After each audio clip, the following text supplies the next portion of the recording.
Bonjour, je suis Karine du compte Karine Sakti et je viens de faire une nouvelle vidéo pour te parler d'éveil et de vivre en conscience.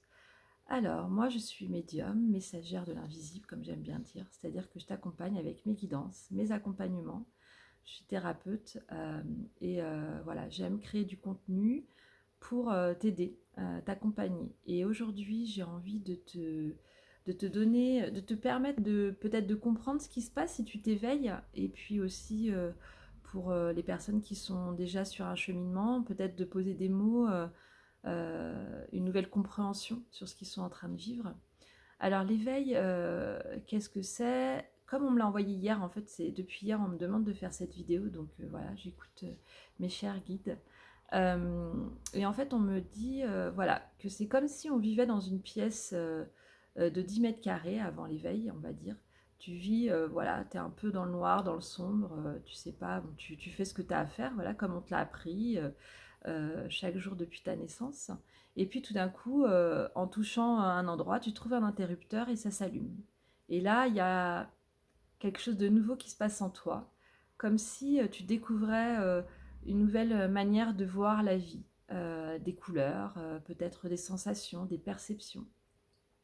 Et chaque jour un petit peu plus. Donc c'est hyper déroutant parce que alors, déjà, il faut que tu t'acclimates au niveau de la lumière pour bien voir, hein. Vous savez, quand on passe de la nuit au jour, bah voilà. Et bien là, c'est pareil, en fait, tes sensations doivent s'acclimater à cette nouvelle manière de voir la vie, de ressentir les choses. Ça peut être très agressant parce que, évidemment, nous, on s'éveille, mais ça ne veut pas dire que tout le monde autour de nous s'éveille en même temps. Tous les gens avec qui on a l'habitude de côtoyer, de vivre sa vie. Et puis, voilà, donc tu ouvres, donc tu allumes cette lumière, et puis tu te rends compte que devant toi, il y a une porte, donc tu l'ouvres. Et puis, ah, il y a une pièce, une nouvelle pièce. Et cette pièce, elle a des rideaux avec des fenêtres que tu... Voilà, les rideaux, tu les ouvres, et là, tu as une lumière qui vient dans cette pièce, qui rentre en toi, qui te permet de voir encore les choses d'une autre manière, encore avec un autre voile qui s'en va, en fait. Donc vraiment, vivre l'éveil, vivre en conscience, c'est ça, en fait. C'est avancer et se rendre compte qu'il y a des nouvelles choses, des nouvelles perceptions, des nouvelles sensations qui s'offrent à toi. Je trouve que c'est une très belle métaphore. Et tout ça, en fait, ce qu'ils me disent vraiment, ce qu'ils m'envoient, c'est que tu te rends compte que dans l'autre pièce, il y a encore une nouvelle porte et qu'il y a encore une nouvelle pièce, peut-être plus grande, peut-être plus petite, mais en tout cas, elle est là. Et plus tu visites, et plus tu vas te rendre compte que tu vis dans un château, dans un palais, que sais-je. C'est immense, en fait, c'est infini. Quand tu t'es incarné, en fait, dans ton corps, tu t'es pas dit, voilà, je vais être ce personnage-là, et je vais m'appeler comme ça, je vais être un homme, une femme, voilà, non-binaire, peu importe. Et je vais vivre cette vie-là, et c'est tout. Et en fait, non. Tu es venu parce que ton âme, ce qui fait vibrer ton cœur, en fait, est venu pour grandir encore, pour recevoir des apprentissages supplémentaires, dépasser peut-être des situations qu'elle a déjà vécues ailleurs. Et puis aussi, tu vas récupérer dans ton sac à dos, dans ta besace, on va dire, de vie, bah, tout ce que tes ancêtres ont pu vivre, ont pu ressentir, tout ce qui est prégnant, en fait, vraiment des vibrations très puissantes, qu'on peut affilier ça à des mémoires, on va dire, transgénérationnelles. Donc vraiment, c'est un éveil, c'est vrai que c'est intense, c'est challengeant, c'est merveilleux, c'est imperceptible parfois au début, mais tout d'un coup, ça devient de plus en plus évident parce que on n'a plus le choix, en fait. On se sent, alors on dit hypersensible, mais on a l'impression il y a des choses qui nous faisaient rien avant et qui tout d'un coup deviennent hyper intenses pour nous. Euh, donc voilà. Donc cet éveil, en fait, ce qui est intéressant, c'est vraiment de se rendre compte que tout ce que tu vas vivre, en fait, il faut le vivre en conscience. Vivre en conscience, c'est se rendre compte que ta vie, en fait, celle que tu vis, c'est vraiment la tienne, en fait. C'est toi. C'est ta personne, c'est ton être humain, c'est ton âme, c'est ton esprit qui est venu incarner des choses, des situations, vivre des rencontres pour, pour les dépasser, on va dire. Donc c'est te dire, par exemple, quand tu rencontres une personne ou que tu vis une situation qui parfois même se reproduit, te rendre compte tout d'un coup, pardon, que bah, peut-être tu as quelque chose à comprendre là-dedans, que tu dois aller peut-être plus loin en fait pour le dépasser.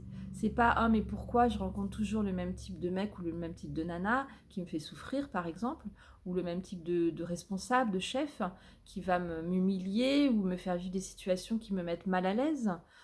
Pourquoi je me mets toujours dans des situations qui sont trop compliquées pour moi et du coup bah quand on n'a pas les outils, on se renferme en fait, on crée une carapace, on devient peut-être méfiant, et cetera. Donc c'est vraiment se dire: «Non mais là, c'est plus OK pour moi. Qu'est-ce que je fais?» Dans ces cas-là, moi ce que je dis, c'est ce qui est intéressant, c'est que dans notre société actuelle, on a vraiment, ouverture à plein de choses. Donc par les réseaux avec YouTube, avec Instagram, avec, tous les réseaux que tu peux trouver, tu peux, avoir, en face de toi des personnes qui travaillent dans ce milieu-là, qui vont te donner, du contenu gratuit, qui vont te permettre, bah, de lire des choses, hein, des phrases, voilà, de pouvoir aussi trouver des livres, qui vont t'éveiller, qui vont te permettre, alors au début, il y a des livres qui peuvent être assez simples, qui peuvent être comme des romans un petit peu, mais qui vont aller te faire te poser des questions, te dire: «Ah ouais tiens, OK, moi c'est peut-être comme ça que j'aimerais vivre ma vie. Peut-être qu'effectivement il faut que j'aille, voir pourquoi, la relation avec ma maman ou mon père ou mon frère ou ma sœur et cetera ou avec mon mari, ma femme, peu importe, est si compliquée. Pourquoi j'arrive pas à dépasser?» Et quand on reste, focalisé sur soi, mais dans le sens, c'est de ta faute, c'est de la faute de l'autre, de toute façon si ça fonctionne pas, on va pas aller très loin en fait. Tu vas pas aller très loin. Sincèrement, ça ne fonctionnera pas. Ce qui est important, c'est vraiment de ramener à soi, de dire: «Pourquoi moi, ça vient me bousculer?» Je vais vous donner un exemple que moi j'ai vécu. Moi, je travaille beaucoup sur, mon rapport à l'argent. Je sais que je porte beaucoup de mémoires, personnelles, mais aussi transgénérationnelles. En tout cas, je l'ai découvert au fil de mon cheminement et ça m'a fait vraiment alors quand on travaille sur soi, quand on décide d'aller explorer des blessures, évidemment qu'il y a c'est comme si on va, chercher, une pièce au fond d'un pot et on ne sait pas trop ce qu'il y a dedans, hein. Vous voyez ce que je veux dire? On est dans le noir et c'est au fond du puits, là où je sais pas, enfin un truc, glauque un peu. Donc on ne sait pas trop ce qu'on va trouver. Ça vient, soulever des choses un peu, personnelles, intimes, challengeantes, bouleversantes. Mais en même temps, on a vraiment envie de retrouver cette pièce parce qu'elle est vraiment magnifique et parce que, voilà, ça va nous permettre, peut-être d'acheter quelque chose de très beau ou je sais pas, ou d'acquérir quelque chose de beau ou tout simplement la posséder. L'avoir en tout cas dans sa collection. Et en fait, tout ça pour vous dire que, moi, c'était vraiment ça m'a fait me confronter quand j'ai décidé d'aller, on va dire, libérer, tout mon rapport à l'argent, qui n'était pas positif, en tout cas pour moi. Ça m'a fait, me confronter à ma peur du manque, mais sur plusieurs niveaux évidemment. Donc la peur du manque, évidemment, moi je suis en couple, hein, et voilà, l'autre, vient me créer un effet miroir, pour mettre bien en lumière ma peur du manque. Et évidemment, moi, mes premières réactions, c'était la faute de mon mari. Évidemment, c'est lui qui dépensait beaucoup trop d'argent et cetera et cetera. Sinon, c'est pas drôle. Donc ça a créé vraiment des gros conflits, et un jour, en fait, je me suis enfin, mon esprit et voilà, mon esprit supérieur, on va dire, m'a fait comprendre que peut-être je devais aller voir pourquoi j'avais peur. Est-ce que c'était, heu, à cause effectivement de mon mari ou est-ce que ma peur, je la portais déjà avant et que lui, il la mettait juste en lumière, en fait? Évidemment, la réponse, vous la connaissez, c'est bien sûr moi qui portais cette peur du manque, qui était, voilà, on avait mis un gros projecteur dessus et on m'a dit: «Voilà, il faut que tu bosses, cette part-là de toi pour que tu dépasses, heu, une étape de ton rapport à l'argent». Et donc j'ai pris beaucoup de recul. Je me suis dit: «Bah oui, en fait, de crier sur mon mari, ça change pas les choses, j'ai toujours peur». Et voilà, donc j'ai arrêté de faire ça. Alors évidemment, on claque pas des doigts et pouf, on change de comportement. Mais à chaque fois que j'allais me prendre la tête avec lui pour ça, je disais: «Bah» en fait, j'arrivais petit à petit à me dire, à analyser. Alors des fois, voilà, ça a créé quand même un conflit, mais Après le conflit, je me disais, mais en fait, à quoi ça m'a servi? Regarde, nanana. Et en fait, vous voyez ce que je veux dire? C'est le mécanisme, c'est de prendre du recul et petit à petit, on corrige ça et ça devient perpétuel, on va dire. Ça veut dire qu'on a vraiment, on décide d'arrêter de fonctionner comme ça parce que c'est toxique, ça ne mène à rien. Et voilà. Et dans un conflit, qu'on ait un conflit avec n'importe qui, chacun a sa vérité. Tout le monde a raison et tout le monde a tort, on va dire. Parce qu'on a tous notre propre vérité, parce qu'on est tous différents, on a tous notre propre perception de vivre les choses. Et vivre en conscience, c'est vraiment prendre du recul parfois, même quand ça nous a dépassé, quand on est dans des conflits qui nous ont dépassés, c'est prendre du recul et aller trouver la paix à l'intérieur de soi pour dire. Ça ne veut pas dire qu'on va pardonner à l'autre, qu'on va se rabibocher, etc. Parfois, il y a des conflits qui sont allés très loin, mais c'est simplement aller trouver la paix en soi pour dire ça, je comprends pourquoi j'ai vécu ça, pourquoi j'ai ressenti ça, et ça, je vais le libérer. Je vais libérer, je vais faire la paix avec moi. Plus on essaiera de modifier les choses à l'extérieur de soi, et moins ça va fonctionner. Ça n'est pas comme ça qu'on est venu grandir. Ça n'est pas comme ça qu'on est venu libérer, comprendre. On nous parle de blocage karmique, de blocage transgénérationnel, pardon, de blocages divers et variés. Les blocages, ils sont venus pour être observés, regardés, apaisés. Voilà. Et donc dépassés. L'émotion qui est liée à quelque chose, en fait, que vous vivez, ne va pas être... va être désactivée, en fait. Ça va devenir un non-sujet. Ça va devenir moins électrique. Alors, quand je vous dis ça, vivre en conscience, c'est, je dirais, presque un travail de chaque jour, on va dire. Moi, mon rapport à l'argent, ça fait de nombreuses années que je travaille dessus. Et je peux regarder en arrière, je vois qu'effectivement, beaucoup de choses ont évolué. Je me rends compte que il y a beaucoup de choses à l'intérieur de moi qui se sont apaisées, mais je me rends compte aussi qu'il y a des sujets que j'ai déjà travaillés il y a quelques mois, quelques années, qui reviennent. Parce que c'est comme si, en fait, quand vous cheminez en conscience, comme je dis, il y a aussi des étapes. C'est-à-dire que, imaginons que vous êtes en train de marcher, vous êtes en train de gérer une situation, et là, vous devez faire un crochet parce qu'il y a un autre truc qui vient se présenter à vous, qui n'a pas vraiment de choses à voir avec le sujet principal, mais qui va mériter de l'attention. Et en fait, cette attention que vous allez porter va vous permettre de faire monter votre taux vibratoire, d'avoir une compréhension. Et cette compréhension, elle va vous servir pour continuer à cheminer sur votre dossier principal, on va dire.